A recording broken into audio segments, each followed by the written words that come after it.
having a scrimmage one day out on the field, and it's June, July, August, somewhere. It's 90-something degrees, 96, and 89% humidity, and we're on the 1-yard line, and the defense is pretty familiar with us by this point, and so we're banging and banging, and they're giggling. They're having a wonderful time. They're just stuffing us. And they go, "Jerry, I thought you changed that blocking. Aren't you supposed to do this?" And they're just having a really good time. And I miss a block, and I come in for some attention. And about 4 plays later, I jump off sides.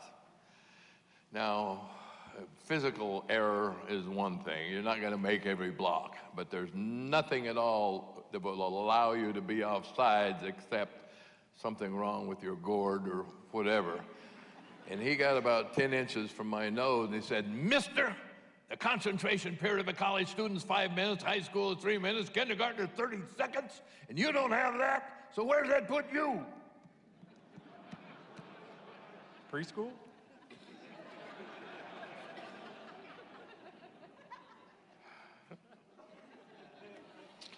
So I go up, practice is over 10, 15 minutes, and I go upstairs and up to the locker room and shuck my hat and shoulder pads off. And I'm studying the carpet,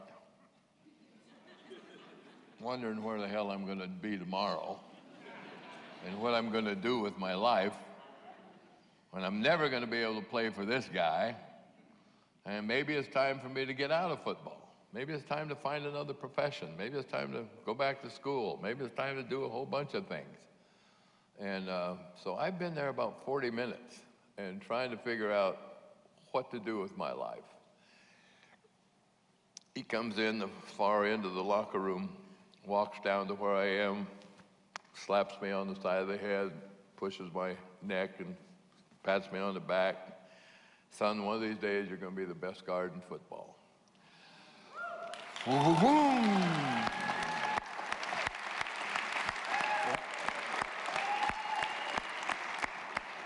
Well, I felt like that too. I was so excited. I had a tremendous burn in my chest. I was just overwhelmed by it, and I believed him to be an honest man, and I believed that he didn't deal in baloney. And so I kind of began to believe in myself. And I kind of started working about twice as hard as I had ever worked before. And from that point on, I tried to play the perfect game, every block on every play on every game. And it made an incredible impact on my life.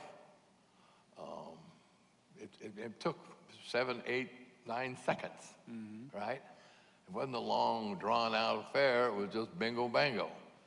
And so it was, that was his strength. That was his strength of creating an emotional welling in the chest and in the mind. And it wasn't physical. It wasn't physical. We were conditioned and we were in great shape, but it was the emotional part of the thing that made us champions and made us different. He knew how to push that button. That little flower in that tree that had withered away, he knew what water to give it. Exactly. And he was a master at it. And you analyze him from a distance, and he rarely chews you out for something that was uncertain. He wanted an absolute error. Now, when I'm offsides, that's an error, absolute.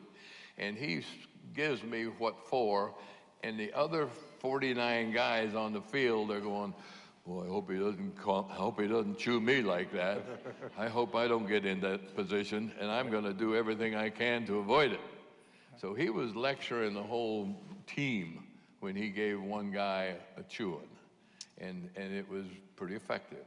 Well, for my generation and quite a few, that the 66 and 67 seasons have been romanticized so much because of the Super Bowl I and II. But that ramp up, 59, 60, 61, 62, it was baby steps the whole time, 7-5, 8-4, losing the championship game, and then you really, I mean, those 2 seasons capped off by 62, and obviously his performance, kicking, we'll get into that in a minute. But, I mean, Vince knew what he was doing, and everybody bought in. You know, I didn't buy in immediately. I saw we went 7-5 in Coach's first year, and so we ought to win. As hard as we're working, we ought to win every day. So there was not a lot of elation about the coach, but then we played in Philly for the championship in 1960, and we lost the championship when we were on the 7-yard line, and we were down 4 points, I guess, 3 or 4 points. But Jimmy Taylor, bless his heart, got down to the 7, and Chuck Bednarik, the middle linebacker, laid on him for the 9 seconds the clock expired. And it was a really incredibly frustrating moment to be that close, like one play away from the championship, a world championship. None of us had ever been in one or had any dreams about them. It was too big to dream. So we lose, we go in the locker room, and Coach Lombardi's out on the outdoors talking to the press for 15 or 20 minutes. And he comes in the locker room, he goes, "Bring it up, everybody up." So we're scattered all over the locker room. We all come up to where he is, and he gets on a trunk that's full of capes and warm weather, cold weather gear. And he goes, "Okay, this year we played in the championship. Next year we win the championship." And everybody gave him a big hoot and a holler. And I said, he's right. He's absolutely right about that, and he's right about everything he's done up to this point. His calisthenics, his exercises, his training, his bullying, his carrying on, everything he's doing was for a reason, and he was right. And I threw in with him at that moment, at that very moment. And you guys answered the bell, too. I mean, slow start in 61, but you got better as the season went on, and how good for him. I mean, the New York Giants, 37-0. I enjoyed for that first Lombardi championship. Yeah. And it was playing New York was always a big deal for him. He'd been an assistant coach there, of course, and it was just wonderful for him to beat his old team, to leave them and go to an outpost. Lord knows what the world was talking about in Siberia of the West or whatever, and now beat his New York Giants so soundly. I mean, it wasn't a 37 zip, is exactly right. So that was the beginning of a wonderful run. And the encore performance in 62, same deal, but this time in the mud, nasty, and like you said, you made offensive linemen proud everywhere. This guy was a heck of a kicker, folks. 3 field goals in that championship game at right guard. Unbelievable. Yeah.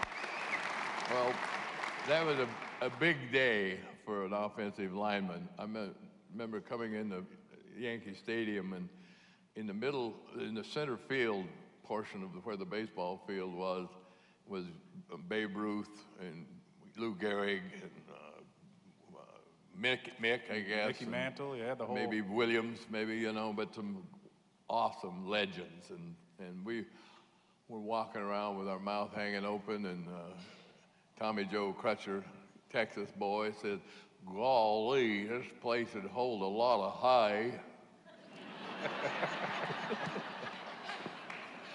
So we're playing the world's best football team, and I'm kicking. Horning's injured. And there's about a 40-mile-an-hour wind.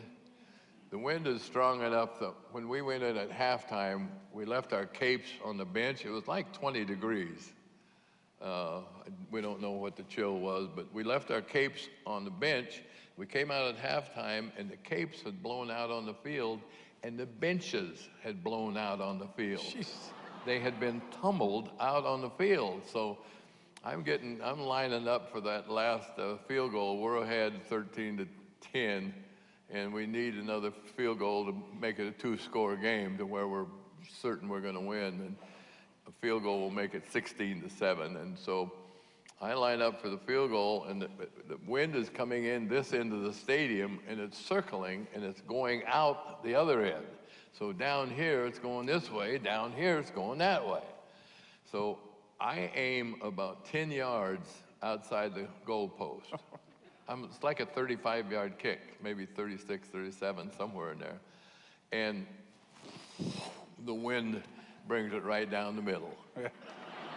Nice little Now, hook shot. and I felt like a running back or a quarterback. Yeah. The guys pounded me on the back and hugged me and carried on and did everything, and I felt like a superstar. Yeah. Well, that is till they gave out the MVP award. The guys voted me the game football, and so I got the game ball from that game, but the press voted Nitschke the game Corvette.